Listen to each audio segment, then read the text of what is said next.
Exactly. And So here's another thing, no grading papers. I know that's the worst. Yeah. That's true. By the way, I have to leave it as a short, so. So I'm supposed to finish up by 5:30 sharp. You bet. Well, hopefully before then, so that David can help out with you. So would it be possible, John, to get some water? Water. Um, Alright. Oh, yeah. Señores. How are you? Gracias por responder tan rápido. I'll run and get after we get started. Okay. Yeah. So, Yeah. I am thinking. It is time to welcome everyone to the first public event of the Americas Forum in the fall of 2024. And it is a great pleasure to welcome you all, to welcome Jonathan Brown, to welcome David Painter. Before I start further, the University of Pittsburgh Press has provided these sheets to provide essentially a 30% discount if you want to buy the book. And so I will set them out. They're good for a month. They tell you what to press and what to do. And if you would like your 30% discount, take one with you. So I'm just, whoop, and I need. And might I say that this is biting into my total receipt for writing this book and sponsoring my retirement. So if then really buy the book, make them suffer.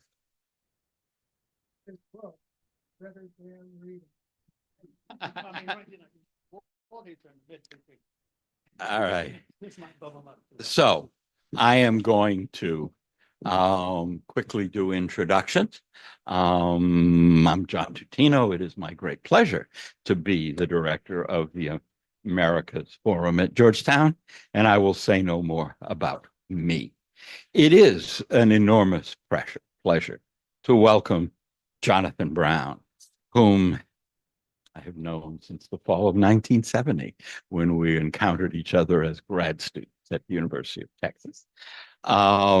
He has gone on to an amazing career in which he has written three, and I will simply say without hesitation, three books of transforming importance in Latin American history: A Socioeconomic History of Argentina from 1776 to 1860. The best thing I can say about that is when Santiago heard about this, oh, I've got to come. He wrote the great book on the origins of Argentina. So why do I need to say anything else? Except it also won the Bolton Award for the best book in Latin American history in English the year it came out. So great book, good taste in all of that. Then, not wanting to hang around in one country too long, he went and wrote Oil and Revolution in Mexico and reminded the world that the Mexican Revolution wasn't just about Zapata and Pancho Villa, but that Mexico was the leading exporter of oil in the world in the middle of the Mexican Revolution. And oil shaped the Mexican Revolution as much as agrarian conflicts. Not happy with that, he heads to Cuba to write Cuba's Revolutionary World, which I know a number of you in the room have read, and a larger number are in the process of required to read it for next Thursday. But we're making him pay. He's coming by our seminar next Thursday, so we will let all who have read the book at him to ask him questions 4 years later. But I will say it's a transforming study of the first 10 years of Cuba's revolution, the first half of it on the consolidation of the revolution at home, and then how the attempts to export revolution, shall we call it, had very little success, but transformed Latin America by facilitating the rise of military powers across the region. So no one should be celebrating the Cuban Revolution more than the Latin American militaries, though they haven't learned that lesson yet, and they won't hold days in celebration, mostly because most of them eventually fell. Too bad for them. And now he has written The Weak and the Powerful. Omar Torrijos, Panama, and the non-aligned movement. And he's going to say a little bit of that in a minute. But I am equally happy to welcome back to Georgetown and the ICC, David Painter. He was my colleague since I got here, also in the office next to mine. For a long time, we shared endless numbers of students. And while on the one hand, he is a leading scholar of oil in the Middle East, in the Cold War and its impact there, in his spare time, he has also been a major synthetic rethinker about the Cold War in the world. And it's on that mix that I wanted to invite him to join us as a commentator today. The process, I think pretty simple and hopefully informal, is that we're going to give Jonathan a few minutes to just say a few words about his goals and intentions in writing the book. And then we're going to turn to a question and answers conversation between David and Jonathan. But we hope and expect that it will turn into a shared question and answer conversation in which you will all join in the conversation. So with that, Thank you. turn on your microphone. Bottom back.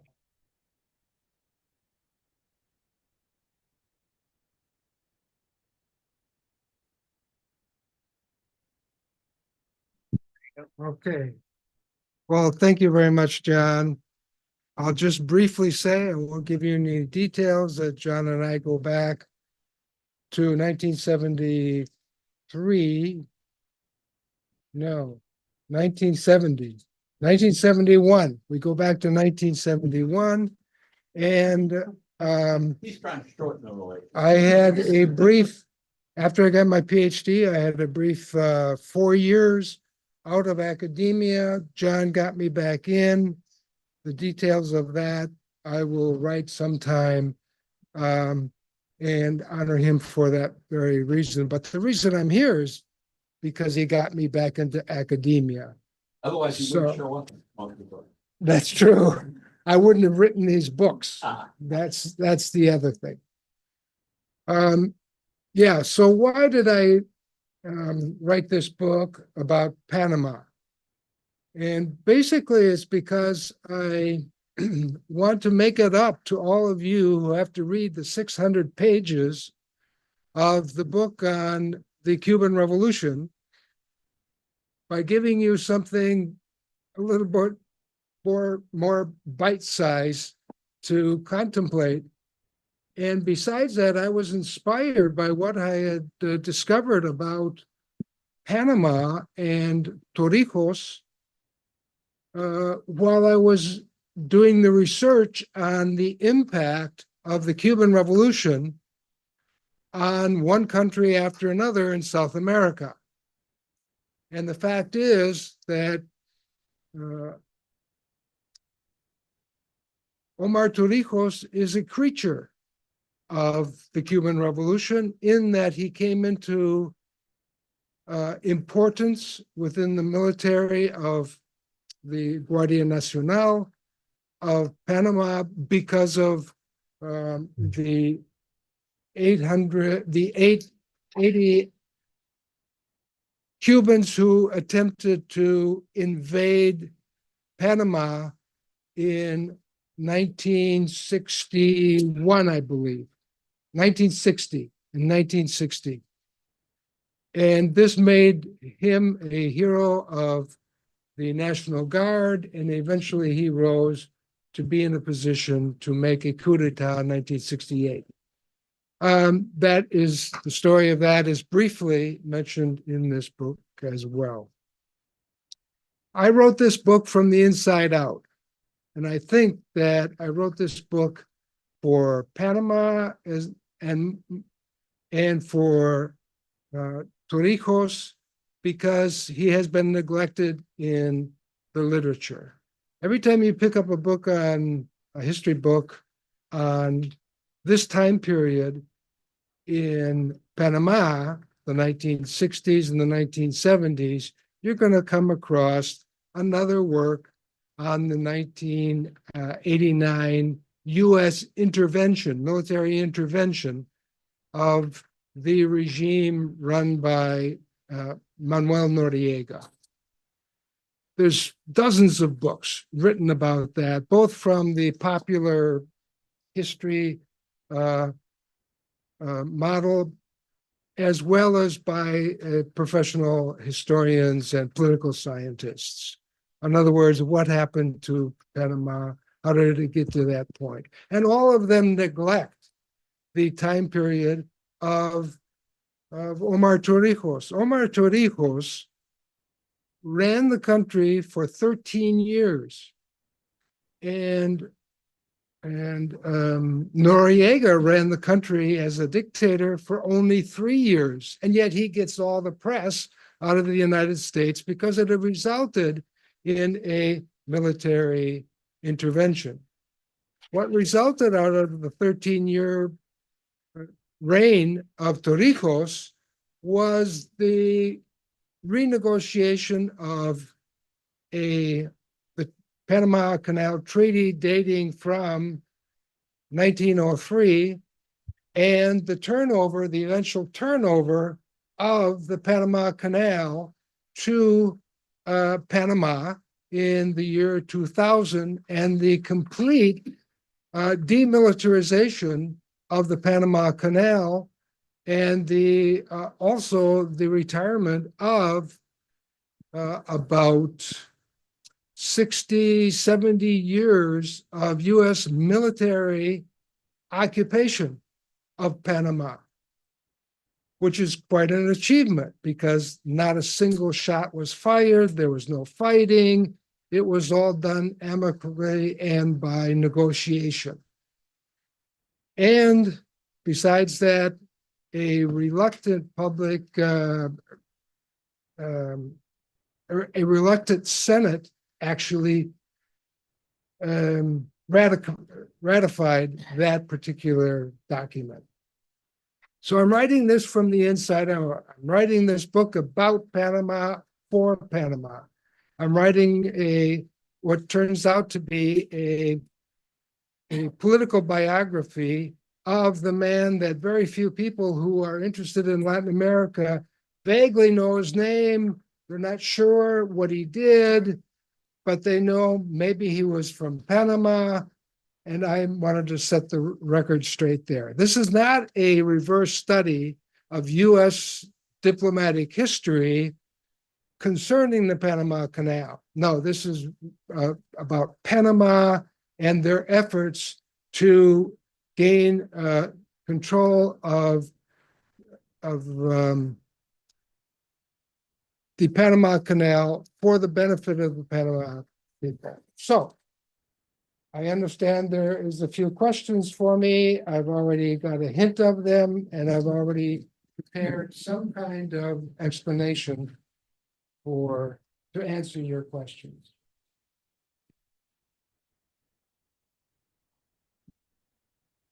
Well, there won't be a quiz, but I have read the book. I enjoyed the book. And, I felt a little funny when you said it was bite-sized because this is an incredibly wide-ranging book. This is, a leader of a very small country, especially in comparison to the United States. And you look at all the different things you touch on, not just the Panama Canal, but the connections with the wider world, especially with the non-aligned movement. Even with NIEO, with the Banana Cartel attempt, and then with the less successful foray with Costa Rica, Venezuela, and Mexico to try to come to a better solution to the revolutions in Central America just before he died. So, it may be shorter than the other, but it certainly covers an awful lot of ground. So, you've covered some of it. I said, when and why did you decide to write this book? A lot of people talk about making other countries actors. They're the subject, and you actually did. This is not a book, you say most of the stuff, as a historian, most of the books I've ever read on the Panama Canal are about the initial takeover in 1903 and the treaty of that. want to say one thing before getting into the questions. One thing nice, I lived in the Washington area for 43 years. You have some interesting neighbors. And at one point I was living in Springfield, which is god awful. It's changed. One of my neighbors was talking to one day. He was one of the planners of the invasion. He's a colonel at the Pentagon, and they started planning in February 89 for the invasion and December. 89. But you never know who you're going to bump into. I used to bump into Al Haig at the Safeway. Buying. Did you pick him up at? To leave him on the I get floor? the, a spelling test. He was actually buying jug wine for Christmas punch, which was famous at the station. I used to make it for the historian's office. And historians were the bartenders for the Bureau of Public Affairs. And there was a great recipe for punch. And after I came to Georgetown for the first 2 years, I always get called at Christmas for the recipe. And I said, just go to Riverside Liquors. And so the point of that is, you can learn a lot from where you are. You don't have to go to class. I learned a lot about Latin America by having an office next to John, and hanging around with Erica. You can learn. There's so many different ways to learn. And that's one thing I wanted to ask John. In your introduction, you mentioned you were in the Southern Command. Where were you posted? Southern Command, everybody knows Southern Command, proconsuls. Sorry. Some of us know these stories. They're very interesting. Go for it. I didn't take the usual route to my professorship. I took a course in the ROTC, Army ROTC in the university in order to provide some beer money at the University of Wisconsin. I probably drank too much beer and didn't graduate except in a kind of a rushed graduation on my 5.5 year of undergraduate work there. I got MA at the University of Arizona. So when I finally went into the military in 1968, in the fall of 1968, fully expecting to go to Vietnam at some point in my career, but I did have an MA, and therefore I was pegged for staff duty. The people who only had a BA and a commission as a lieutenant, they went to Vietnam, and I, as an MA and a second lieutenant, I went to Panama. I had to sign up for an extra year in order to go to Panama because my MA at the University of Arizona was in Latin American history, and I did some serious language work there in Spanish, and I arrived more or less fluent in Spanish, fluent enough to get along in Latin America, and they pegged me then for staff work. And I had a great time. It was a wonderful posting. And for my second, when it was all over, I had a call saying that I was going to be shipped next to Sadahip. And I said, where in Vietnam is Sadahip? And they told me it was in Thailand. And I said, wow, this is 1970 and we're still involved in Vietnam. So I spent my last year in that country. Now, 68, were you there for the 68? I arrived 2 months after the 1968 military coup that put Torrijos in power. He was pretty young at that point. He was very young at that point, I don't know why I didn't know so much about him. I didn't study Panama. I studied mostly Mexico at the University of Arizona. Didn't have much interest in Panama per se, but I fell into Panama because the people are so great. The weather is great there. We had a great time, but I must say I was located at the headquarters of the Army, which is Fort Amador. And Amador was like a country club while we were there. It was like R&R for the officers and the NCOs coming back from Vietnam and hoping to continue to go back to Vietnam before the war was over so that they could garner and increase their pay scales and also their promotions in the regular army. So this was a wonderful, we had our own band. We had our own club. The bandmaster was very good and could imitate the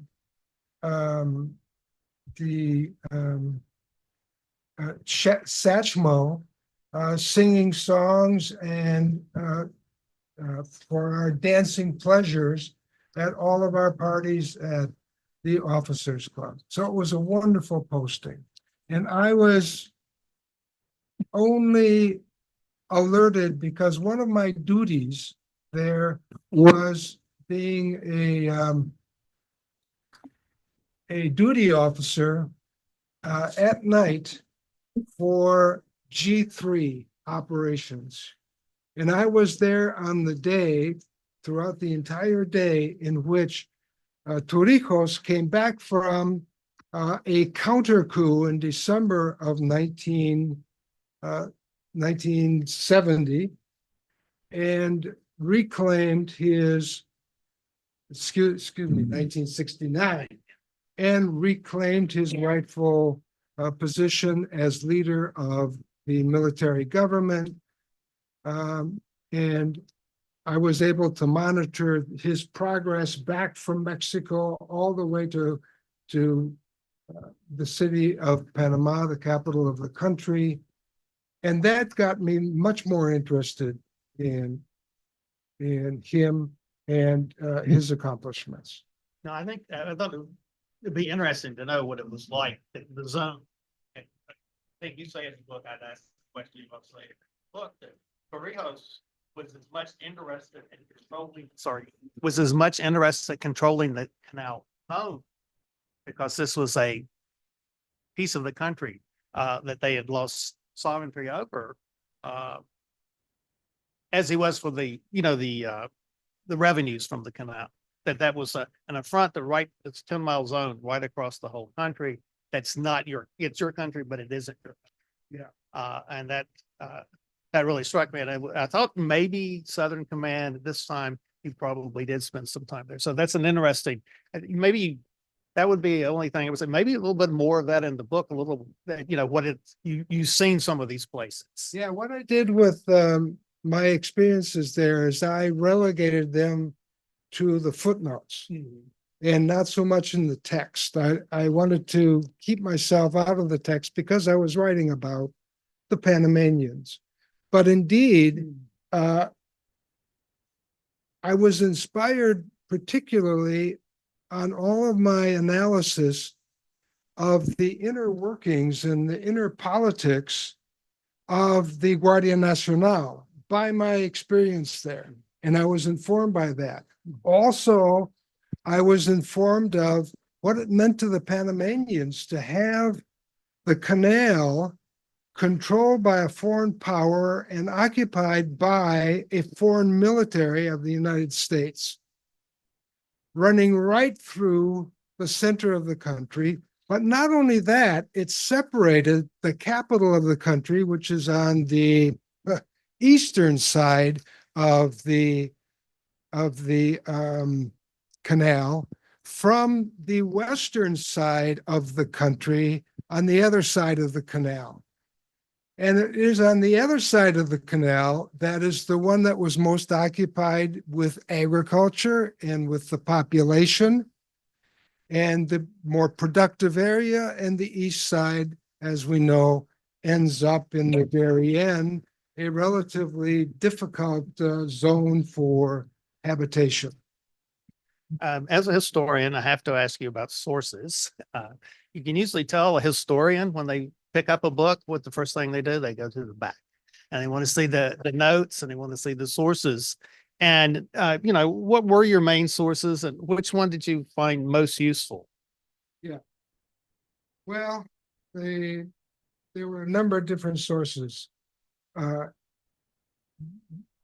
The actual, I wasn't intending to go to Panama in order to go to the National Archive of Panama and review their diplomatic correspondence. When I got to Panama, it was closed. So I had to figure out something else, and I already had a notice of a possible interview with Barletta. Barletta was a Chicago boy and also worked with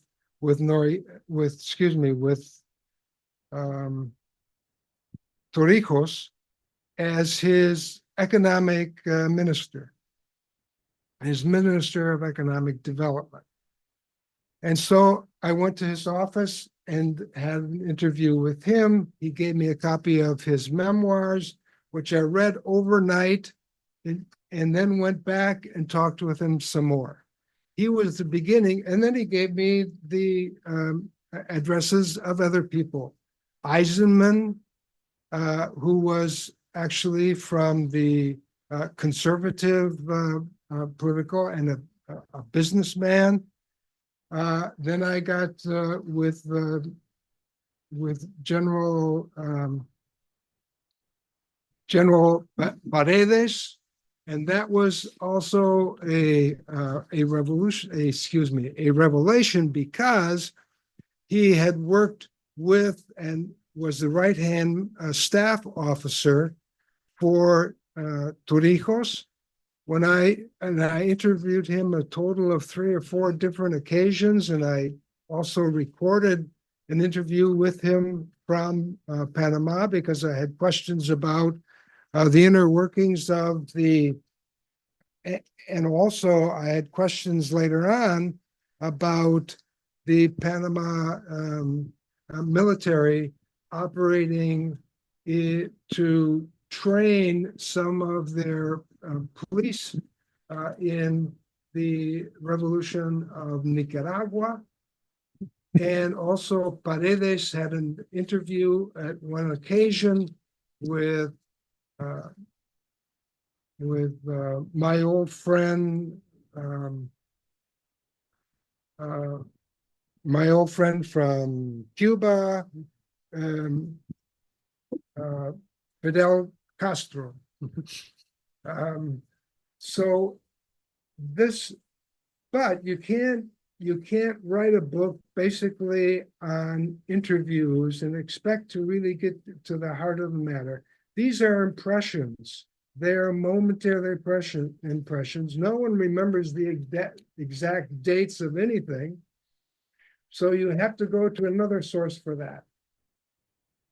I discovered in the process what I call by a 4-letter word that begins with F, and it's FABIZ. The FABIZ is the Foreign Broadcast Information Service. This was a CIA operation in Latin America, based upon the understanding that in the time of internal insurrection in Latin America that accompanied the Cuban Revolution, that the broadcast media played a role in the formation of the politics of peasants who were illiterate but could tune in by transistor radio. So they started to intercept news programs that were throughout the world, not only in Latin America, not only in Panama, but throughout the world. These broadcasts then expanded out into the collection of newspaper articles. And then they're all organized according to the names of the subjects that appear in these articles and broadcasts. So all I had to do was to go to this source. It's a database, but it's a proprietary database. And the University of Texas had purchased the Latin American side of this FABIS during the time period from, say, late 1940s through the 50s and up until 1996. That's the end of it. These are enormously rich. Can you imagine? I was covering 13 years of the dictatorship. Can you imagine going to the newspapers of Panama over 13 years, and there were several newspapers there, and picking out every news account by going through the papers separately, page after page. This database had it already digitized all I had to do was to type in his name, and I found over 1,000 hits. And I started with hit number 1 and went all through 1,000 of them. This covered maybe 3 notebooks that I was able to purchase in the country from basically several pages, anyway, many pages. And this formed then the day-by-day evolution of this time period. Yeah, I noticed the FIBIS. I know I worked on it back in the 70s before it was digitized. What a pain. I mean, everything they just record everything and you have to go find out it's there. It's good to know that it's digitized. One of the things you mentioned that he didn't put much on paper. One of the guys says he wasn't a paper guy. So how do you get in? You can't interview. Not going to answer any questions. And so how do you get get inside his head? You mentioned his speeches. You thought his speeches were a good indication of what he had in mind, what he wanted to do, what he was thinking about. You want to sort of expand on that a little? The one thing I found about him is that what a great intellectual, what a great thinker he was. He was not trained he has no advanced degrees. He was a student of the military sciences, basically with 2 years of training in other subjects during his cadet days. But he picked up everything. He listened to people. He was not a person to go around and dominate discussions of any kind. As a leader, he said, "Tell me the bad news. I already know the good news." And then he listened to people. And some of the interviewers told me about the way he listened, and he wasn't much on taking notes whatsoever, but he listened and he remembered this. Also, he loved to give interviews. And what was most remarkable about the interviews is how consistent they were, how they didn't vary in his goals. He didn't hide what his goal was. His goal was to get the United States out of the Panama Canal, take over the Panama Canal for the good of the Panamanian people, and get rid of the foreign armed forces who are in the midst of the Panamanian country. So that was his objective over all of his interviews, wherever he went in the world. He was looking for ways to make these achievements. A very poor country, 1.5 million to maybe 2 million people at this time period. How was he going to get the United States out when the United States was providing a valuable resource in international transportation by maintaining this canal for international trade? How is he going to get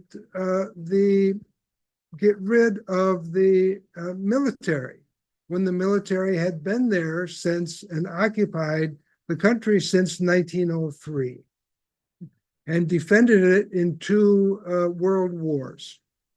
This was his task, and from the beginning to the end, everything he did was focused on how he would do that.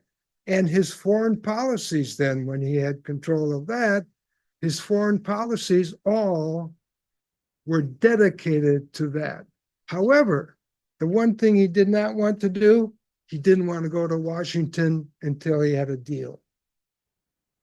He was proud. And Yeah, I'd like to, he also didn't want to go into the zone. Until he didn't want to go into the zone. Yeah. He didn't want to go into the zone even because it was occupied territory.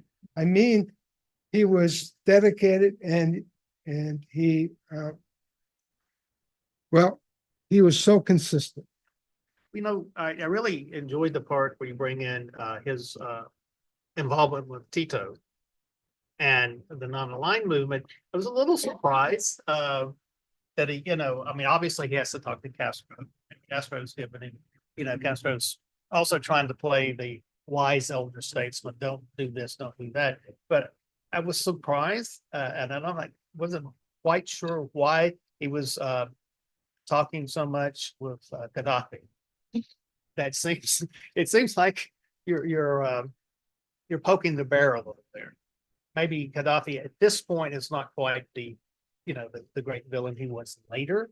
But he's more in the 80s that the US gets more excited about Gaddafi, but it's sort of like, was he trying to provide a contrast between what he was like and what Gaddafi?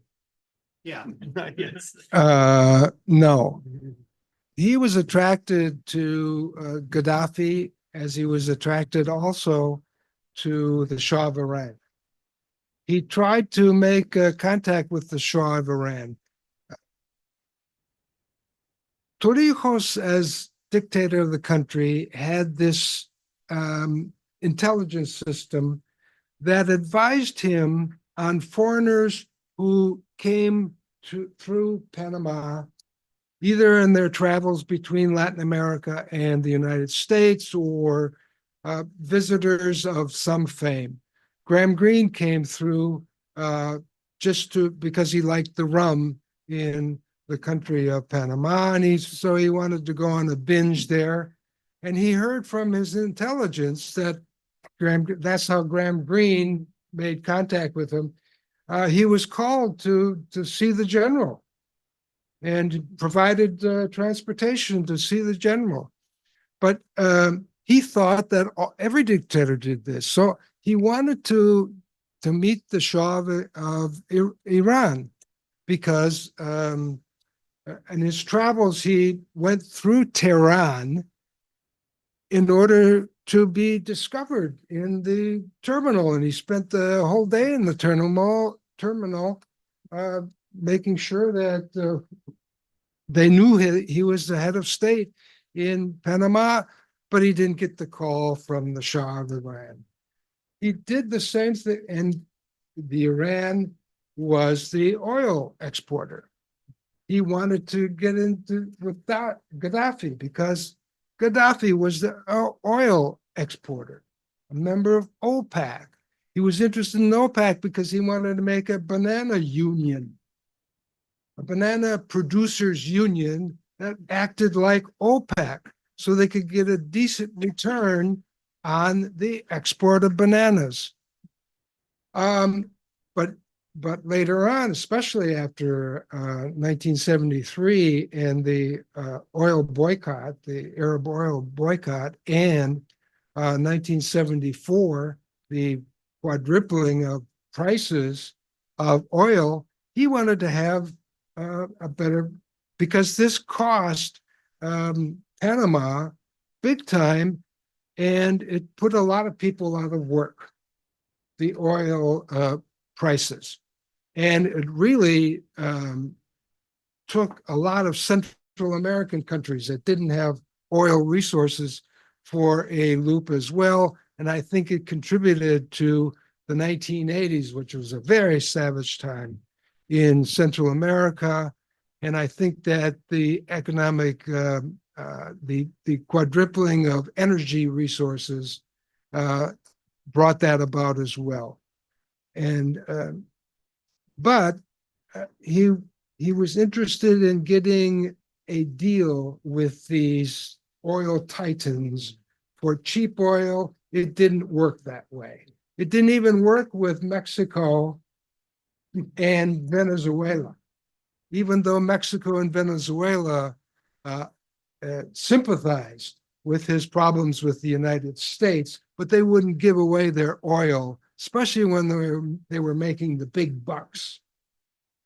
That's why he was interested in Gaddafi. Yeah, I guess, Gaddafi was 31 when he took over, something like Castro was 31. Torrijos is very young. I was interested in the how the guard, the power base, how that was organized, how he controlled it, and what are the other power centers in Panama? I know when I worked, my other part of education is this, when I was at the historian's office in the State Department, to give you an idea of what they thought of the third world, there's Europe and there's East Asia, and then I was in WHAM, Western Hemisphere, Africa, and the Middle East. Everybody else, in other words, everybody else. So, I did a lot of reading up on Central America. Had a pen pal series with the American ambassador in Argentina, where he criticized something I wrote, and had to get a letter put in my files. But the how did that work? And it seems like it works differently. Now, Torrijos went to military academy in El Salvador, which is interesting. And then he did a lot of training in the School of the Americas. So I don't know if you ever came over. Now, the car barn they used to, and Fort Myer used to train torture, but I don't know if you ever got up here for one of those, but how does this U.S. train people how to do torture? I don't know, the car barn is right around it now. Yeah, it's building. well, Maybe we'll do a program called Torture in the Car Barn. when they got a little, Yeah, I think not proud. if they were too loud, they took them over to Fort Myer. Yeah. Yeah, but yeah, this is the office of, this is Office of Public Safety Training. Well, But how does is let it me the just same ask or you a different? question. Yeah. What can you teach foreign countries about torture when every one of them has their own system of torture that goes back centuries? Well, I interviewed a couple of. And Yeah. and talk about, torture in the 19th century in Latin America. It existed. They did not need, Brazil did not need lessons on torture because all they had to do was resurrect the torture system of slavery in the colonial period in the 19th century. So I talked to a couple of guys who train people how to do car bombs. And they said, when they trained them, they thought they were training them how to disarm car bombs. And they found out later, bombs. In other words, to blow up people in cars. Yeah. Distinguish car bomb. Like, I'm sorry. like happened here in Yes. Embassy Row. Yeah. Sheridan Circle. But that's not a torture technique. That's not torture. No. I'll grant you that. That's not fortunate. But is the guard and the role of the guard in Panama any different from other countries? And the only difference is the person leading it? In other words, Torrijos is obviously different from, you could think, I can think of plenty guys in other Yeah. countries.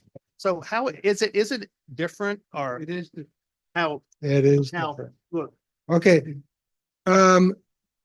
The smaller countries of Central and the Caribbean area, Central America and the Caribbean area, had police organizations, Guardia Nacionales. And they were basically for policing and keeping, traffic and keeping people off the streets and battling crime. That was the origin of the Guardia Nacional in Panama as well. And they were inspired by the United States and also trained by the United States in United States activities in Latin America.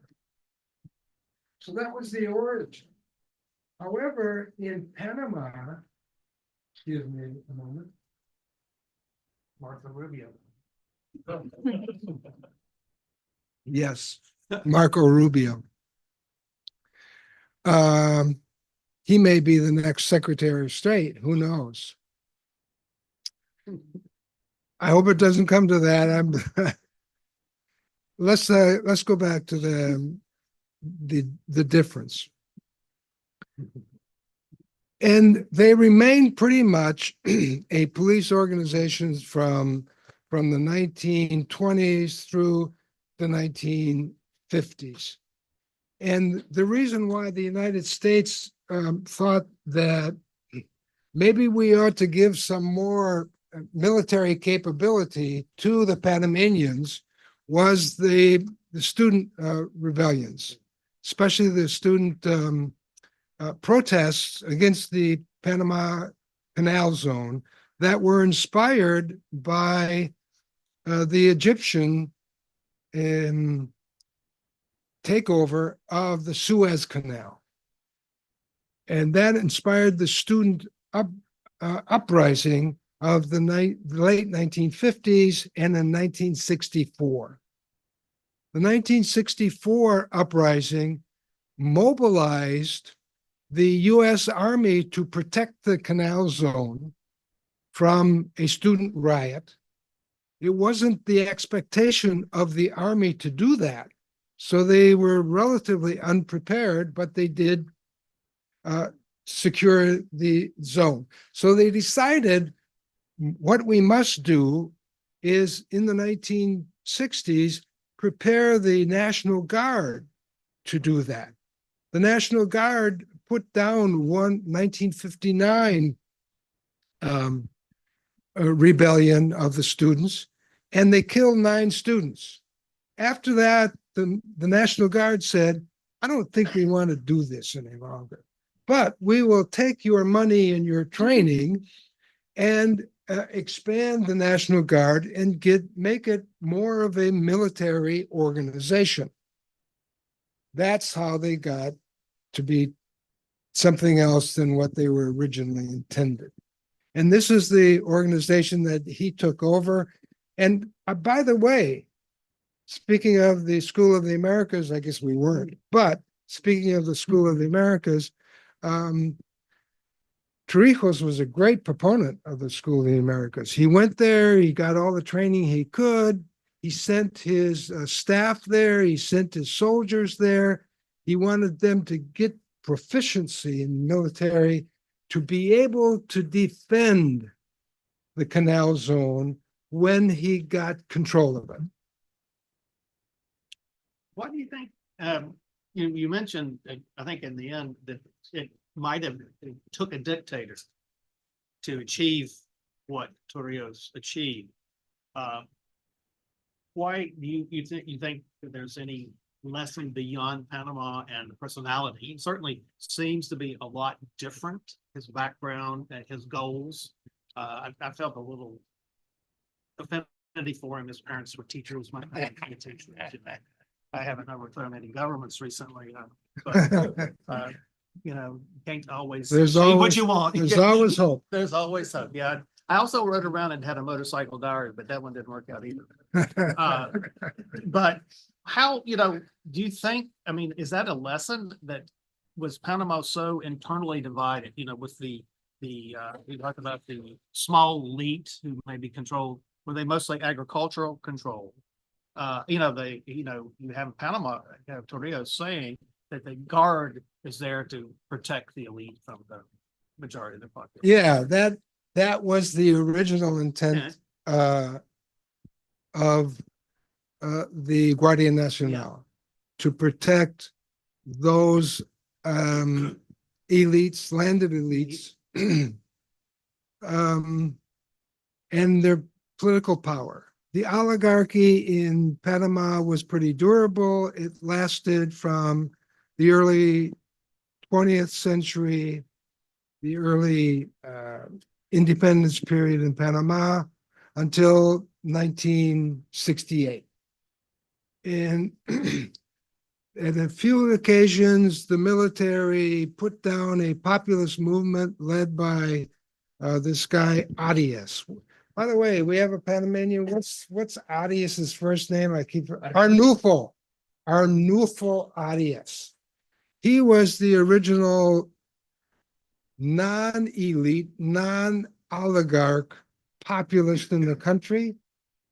And sure enough, as a populist, he was anti-military too, because he thought that the military was protecting the oligarchy's political control. And therefore, what was the original question, by the way? How is, you know, how does this differ, or what, you know, compare and contrast the way the role of the National Guard and controlling Panamanian society with the role of the National Guard in other countries in the region?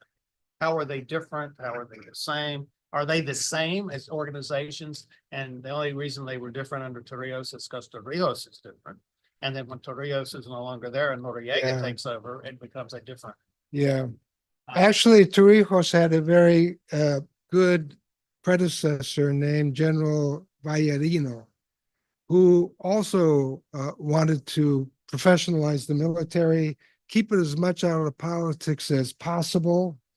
However, they had to intervene from time to time in order to keep the peace in the country, and they did that. But he also, Vallarino was the one who decided we're not going to defend the canal any longer from the student rioters, and that was taken up then by him. How did this differ from other militaries in Latin America?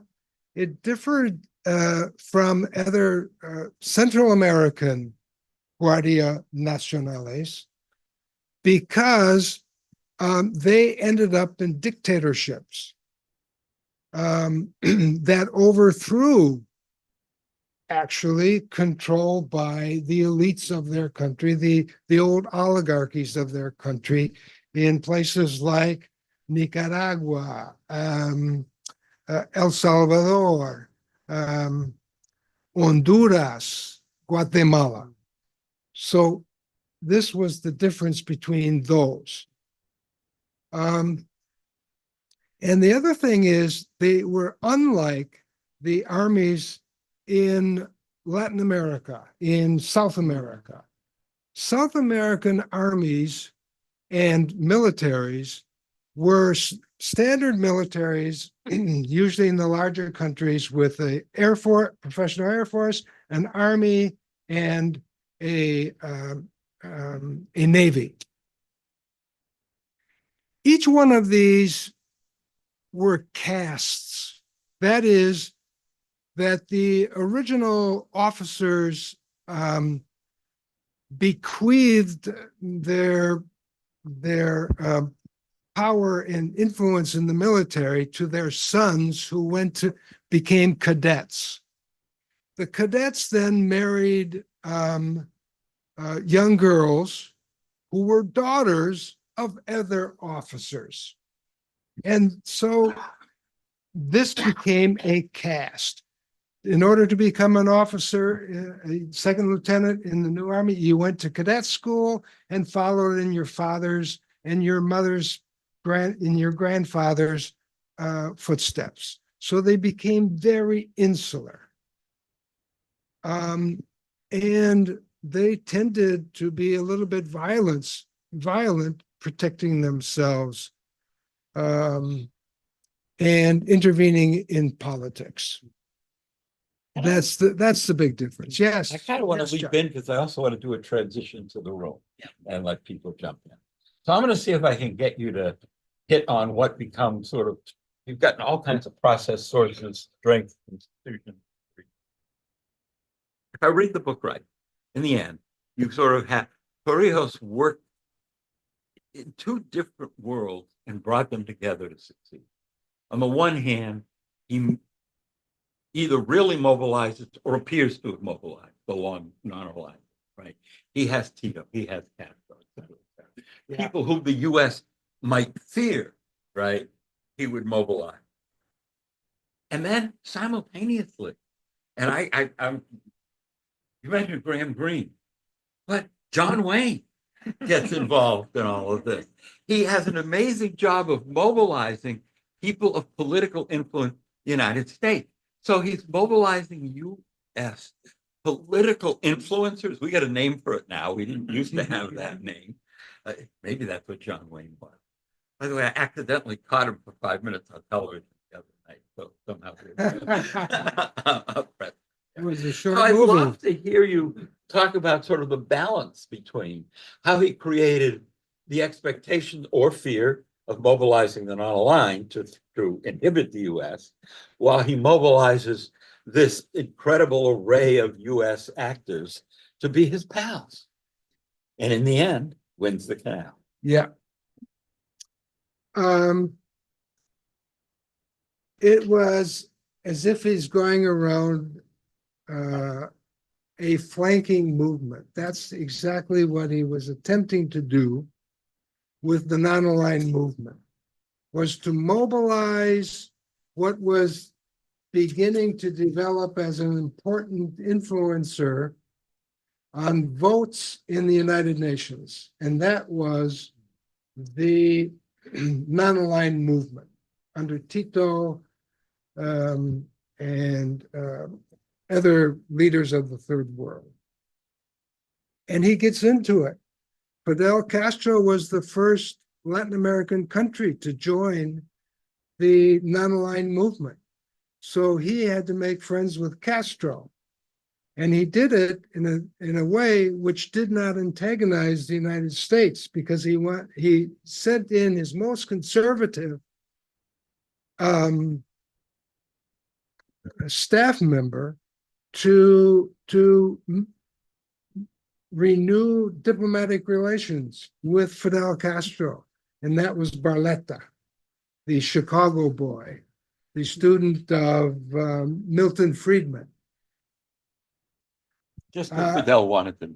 Yes, but Fidel understood. Fidel was no longer interested in making revolutions in Latin America. He wanted to be part of Latin America now. And one of his ways of doing so was to make a deal with Torrijos. Torrijos didn't go to him until the relationship was already done. He waited for a year and a half. Then he went to see Fidel, and he always said, we have a revolution in Panama, but it's not the same. We are social democrats. We are not communists. He never went behind the Iron Curtain to see it. He didn't make a trip to Moscow. He never went to Peking. He never went to any Warsaw country. He wanted to be sure that the Americans understood that he was not going to turn this canal over to the communists, unlike what Ronald Reagan was spreading throughout the country at the time.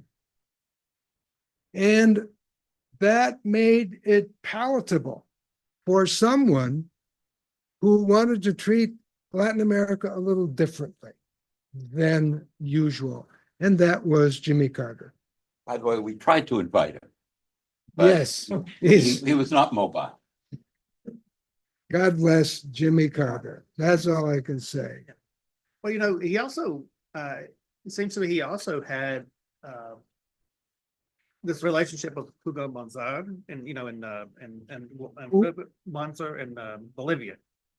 Oh, Banzer. Banzer, Mm. yeah, so he's got that guy, and so he's not as scary because he's a military dictator. And in other words, some of the, you know, even though I mean, obviously Somoza didn't care for him, the guys, and some of the other places, but he can speak to that world too. He's not going to unleash the campesinos and the banana workers on everybody. So he's sort of, he's playing off a lot of different worlds. He is, Yeah. he is. So I want to, you know, you really did, however, miss your point. Had you just titled this book, John Wayne and the Liberation of the Panama Canal, you would be selling so many books, but no. And I wouldn't have to take 30% off. In all of this. So do share a little bit about how he mobilized this group of US influencers. John Wayne's first wife was Panamanian. So as a bad businessman, he came to Panama and got into the shrimping business and was consistently losing money left and right. He eventually married someone else. I think his second wife was Mexican. I didn't follow that part. But at any rate, he would come to Panama on occasion, and he would fly into the airport, and who was there to greet him but the spies who were taking names of the passengers. And he was invited up to see Torrijos at his beachfront kind of headquarters in Western Panama, and they became great friends. He had this kind of genuine friendship that everyone trusted, and he was able to deal with intellectuals, writers, as well as movie stars. And eventually John Wayne became a partisan of Torrijos and the project of rewriting the treaty and giving the canal back and taking the military soldiers away. And that's how John Wayne got into it. Also, John Wayne helped him with the senators who were going to ratify the treaty that was finally arrived at during the time of Carter. And John Wayne wrote letters to every single senator and signed it Duke. That was his Duke. And then John Wayne dropped in on visiting senators who were taking their measure of Panama and in terms of their vote in the Senate for ratification of this treaty. And John Wayne burst in on one of the meetings, unbeknownst, but except for Torrijos. Torrijos knew that he was going to barge in on the senators. The senators were, asking tough questions and being a little bit snooty in this third world country in the middle of Latin America. And then in walks John Wayne, and they forget everything. They go over to him. They want to take pictures of them. They want to get their pictures taken with them for their families back home and for bragging rights in the Senate halls. He did a lot. You point out that the poll suggested only 40% of the country supported the right. treaty. 40%. And it's folks like John Wayne who convinced the Senate, right, 2/3, to ratify it. The question is, where does Jimmy Carter fit in? Jimmy Carter was a willing agent of that. And he was willing to conclude the treaty negotiations, arrive at an agreement they could all live with, got the Pentagon to sign on, and so did, and the Pentagon was a great obstacle for much of the negotiations. But the Pentagon too began to trust Torrijos because he nurtured them as well. And I think at the end, it was the job of both of them. Jimmy Carter gets, in US history, Jimmy Carter gets the recognition for that treaty. But Jimmy Carter couldn't have done it without Torrijos. Torrijos saw 40 separate junkets of senators invade his territory. He put up with their condescension, and he was honest with them and convinced them that the Panama Canal was indefensible. And if you don't give it up through this treaty, you're going to lose it by sabotage. And the sabotage would be very easy. And so all of that worked. In other words, it wasn't just Jimmy Carter. It was Jimmy Carter in tandem with Omar Torrijos. And I'm going to try one amendation. And when those senators had to go home and face constituents skeptical about this, in the end, the endorsement of John Wayne carried the political day. Yes, it did. But there were maybe 6 or 7 senators who voted for that who lost the next election. Wow. Yeah. So they were wrong about John's. Well, that's the 1980 election. Yeah, Which I know. Yeah. I'd love to open the conversation. Anyone in the room? Pat, this one, because it's already on. Thank you. Um, Thank you very, very much, Professor Brown. So you touched on Egypt for a brief part. I would like to ask you, because I think that one of the first actions that the polity of the non-aligned movement takes is Abdel Gamal al-Nasser nationalization of Suez, just 1 year after Bandung. So my question to you is, was Torrijos interested in the non-aligned movement foreign policy, or he just saw the non-aligned movement endorsement? In other words, did he look after the Middle East? Did he look after the Yom Kippur War? How was his relation with the Middle East and non-alignment world? No, he was very interested in the non-aligned movement. And he expected that to grow afterwards, and that he would be, or Panama would be, influential in it, and that it could act as a moderator of American affairs, and especially American disagreements. The problem was that the disagreements were not between countries in Central America in the 1980s.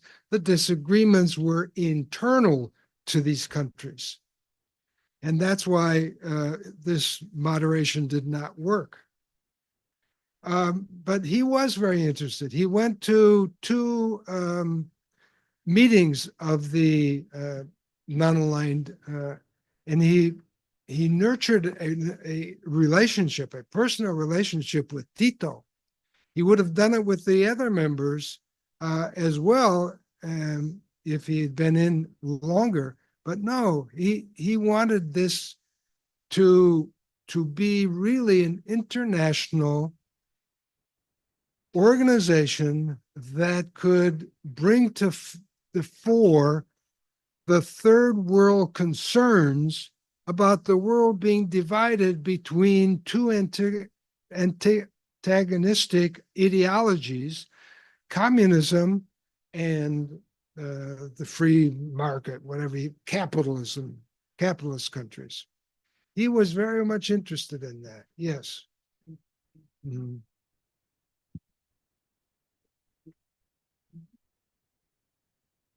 Thank you both for coming. Dr. Brown, you mentioned that there were student protests back in 1964, but really it's 1968 that's known on a global level for student protests and social Yeah. upheavals in general. How did Panama live 1968? And how did Torrijos react? Did he anticipate students joining this global movement, or did he crack down preemptively? That's a great question because, and actually your list of questions have brought in the students too. The one thing about Torrijos is that he co-opted the students. He became their agent in their battle to gain sovereignty over the canal. He praised them as for their patriotism in protesting U.S. control of the canal. It was difficult because they remained relatively insistent that the treaty be signed today, and that today and the next day after the treaty was signed, the Americans would leave. They couldn't wait 25 years for the treaty to go into full effect, and slowly but surely there would be a transition between the American administration and the Panamanian administration, which happened on the date of the year 2000. He brought them into the fold. The one thing that kept them there for so long, for 13 years, I mean, they put off their personal, and he kept them and their anti-Americanism from embarrassing the Panamanians while they were negotiating with the United States. They didn't want to give the United States, Torrijos didn't want to give the United States a reason not to deal with him. And a student riot would do that, he thought. And he pleaded with them. He went down to the universities, the only dictator of Latin America who had student support, and the only dictator of Latin America who would go down to the campus of a major university without an armed guard, without bayonets and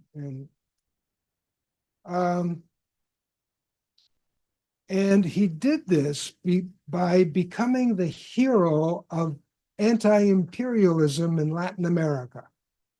His stand against the United States was appreciated by every student group throughout Latin America, even those fighting their own dictators at home. They didn't see him as the equivalent of a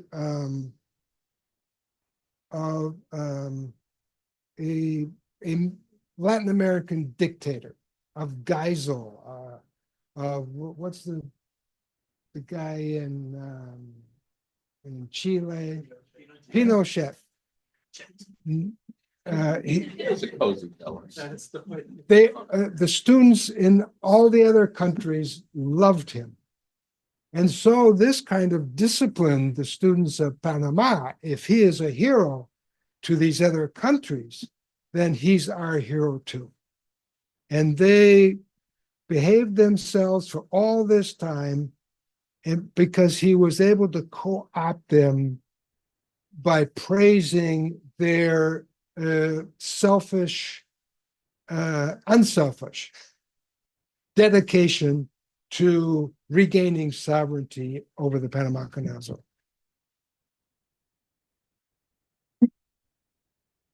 Thank you. So Omar Torrijos was born in Veraguas, which is very similar to where my family's from. It's provincial and seen as relatively conservative. When I've spoken to my grandmother, who actually took part in the Martyrs' Day, 1964, the student protests, she remembers Torrijos as a fantastic leader, particularly because he could connect with people like Veraguas or Chame, where my family's from. My question for you is, to what extent do you think Torrijos' upbringing and where he's from influenced how he was as a leader and how he dealt with things internally and externally? How he was brought up? Yes, how he was brought up and where he was from. So I know his parents were school teachers, for instance. Yeah. Not ever, I can't remember going to Veraguas. So I'm not quite familiar with the outback in Panama. But his father was born in Colombia, and he was an immigrant into Panama. He came singly, and then he married a Panamanian woman. Panama had a kind of emerging class of highly educated, highly motivated sons and daughters of this kind of immigration. Spaniards came over, even people from Europe came over, married Panamanians, brought up local families, and inspired their sons to get an education, to work hard, to make something of themselves. And most of the people that Eisenman and Barletta and and Royo, all of these were non-oligarchic, middle-class, upwardly mobile people who were mobilized around Torrijos, and he was the leader of this group. I think that was the key to the way he behaved, because he used his own generation of people who were becoming educated, a lot of them in foreign countries, coming back, and then Tack, was also another one of these, the foreign minister who served him very well. I think that was the secret of this group. I see. That makes sense. Yeah. Thank you. Oh, but let me say this. He loved the backwoods. He loved the countryside. He spent a lot of time going to the countryside, and he flew his helicopter and his planes all over the place in the countryside. He took senators to the countryside to dedicate schools when the senators came to take their measure of this man. So no, being brought up in the countryside like that and spending a lot of the youth running around. I mean, kids in the countryside, even though he lived in the capital city of the countryside, they had easy access, and they spent all their time running around until they went off to school. And I think that too was one of the secrets for those that he led in the Guardia Nacional as recruits when he became a military man as well. Thank you very much, Professor. I was traveling on research last year and spent a day in the Canal Museum in Panama City, and there's a room, as I'm sure you know, of about 1964 and the students raising the flag. And then the next room is very darkly lit, and it's about the disappearances and the crimes of the 1970s. And then the museum sort of implies well, Jimmy Carter was a very nice man, and Torrijos and everything you've been talking about today sort of vanishes from the story. So I was wondering if you could talk about commemoration of these events in Panama, and whether my experience in the museum is at all representative, or if the Where is story that told in the located? museum. I've never been to it. Oh, Museo del Canal, Panama City. Is it run by the Panamanians? I got the impression it was. It's a very triumphalist nationalist story of the Panamanians removing the US imperialists, but it gives the credit to the students and doesn't really mention statesmen at all. Oh, This put the book for sale. yeah, yeah. So the question is,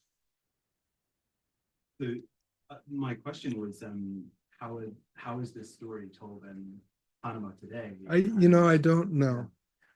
I don't know. I'm not so I don't know the university very well. I've never been to the university. I don't know anybody at the university. I don't know what they teach in Panamanian history there. I would say it probably glorifies the role of the students.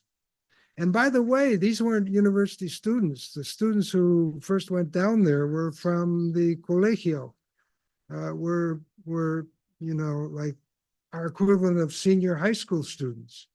So this is unusual in the United States, but it's not unusual in Latin America. People in the colegio can be, in many countries, can be mobilized. I'm going to jump in with a comparison because museums have their own lives, is what we're going to say. And several years ago, we were in Chile and went to the Museo Nacional de Historia. And it went through and did a lot of history, does all the promise of Allende, points out the popular mobilizations to defend him. And we headed to the next room thinking that now they're going to have to face the dastardliness of Pinochet. History ended. It was done. Nothing was recalled or commemorated subsequently. Apparently, in the real history of Chile, Pinochet didn't happen. I'll toss that in, but actually, I want to ask you one more sort of macro question. In all of this process, right, the economy of Panama had been the canal surrounded by an agrarian economy, thus we want a banana cartel, right?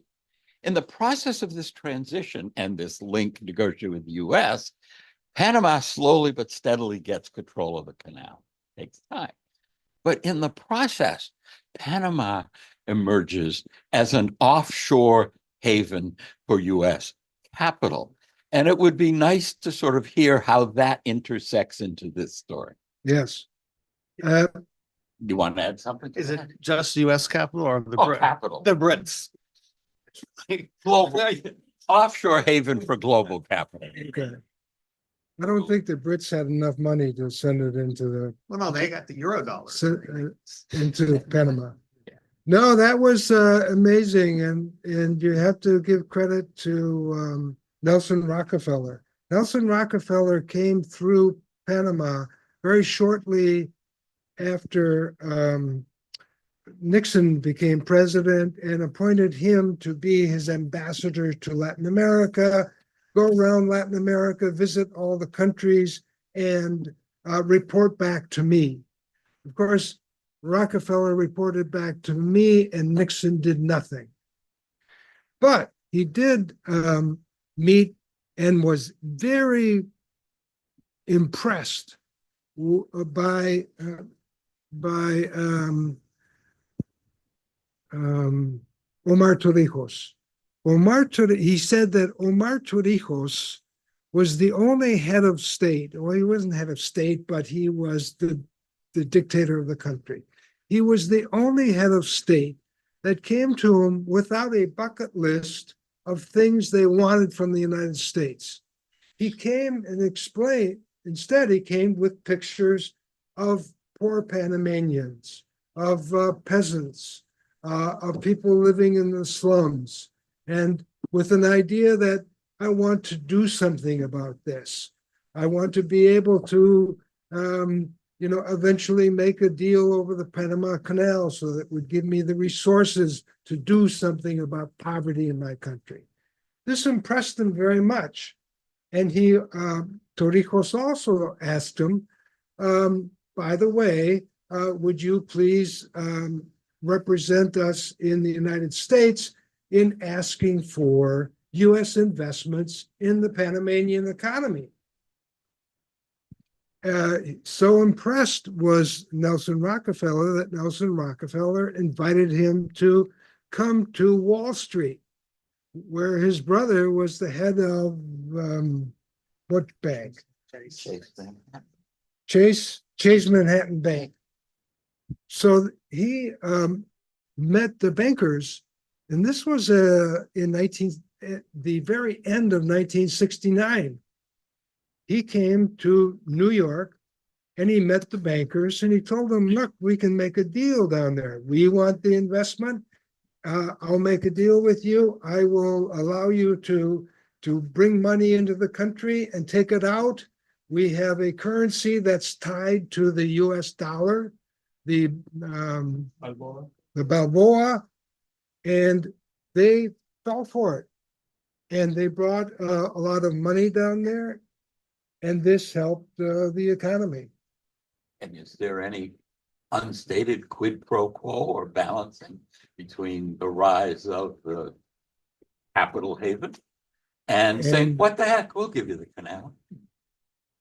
Yes, it wasn't over, but the Rockefellers and the Eastern establishment went to bat for the Panama Canal and did what they could through the back channels without making news, because Reagan represented the conservative West Coast against the elite East Coast liberal members of the GOP, and therefore they wanted the deal done. And bring you to make the circle unbroken? Yes. Who recruited Jimmy Carter to run for president in 1976? The Trilateral Commission led by David Rockefeller? I did not know that.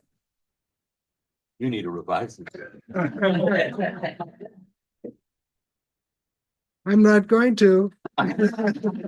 This is a story about Panama, not American politics. You don't think you said Jimmy Carter's pretty important to this. He is. What if he weren't president? It would have been difficult. And who made him president? The Rockefellers. The Rockefellers. Paying off for their offshore Yeah. capital haven. Well, also, You know, I've always been the more cynical of us. You know. I speculated about this after I wrote the book.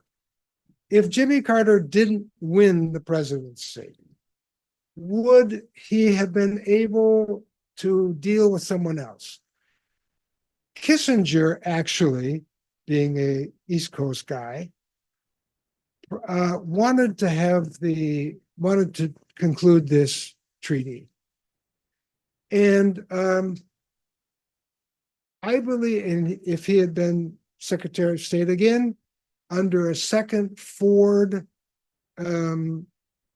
administration, they may have been able to do it then.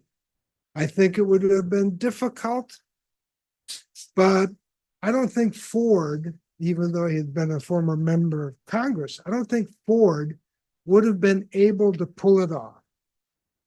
Carter was a different person. He was a guy who slept on the Davenport in the Oval Office, for God's sake. He put his soul into all of these things. And he did what he could to get this through. I'm not so sure that Ford would have been up to it. And I'm just going to say, certain watchwords. One of them is, don't ever bet against the Rockefeller. I think, unless we have a pressing final question, draw this to a close. There's wine and nuggets and refreshments outside. You can enjoy them on the balcony. You can enjoy them in here. And we will have conversation. But I do want to thank Jonathan Brown Thank David Painter, and thank all of you. Thank you, students.